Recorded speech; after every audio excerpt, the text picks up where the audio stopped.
is what you grow.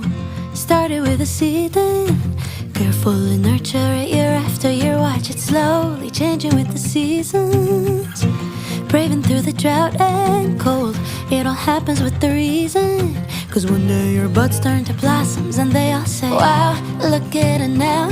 Can't even walk outside without the sweetness of her scent around. Can't stop her now, planting her roots deep in the ground.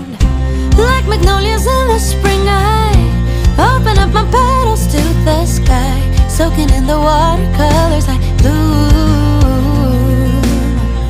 And even if it takes some time, well, flowers never rush to grow divine.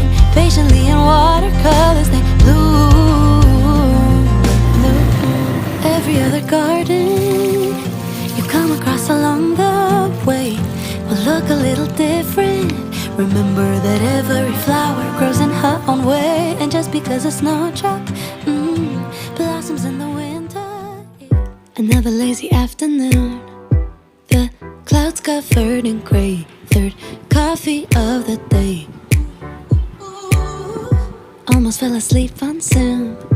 I yawn at the display, third meeting of the day.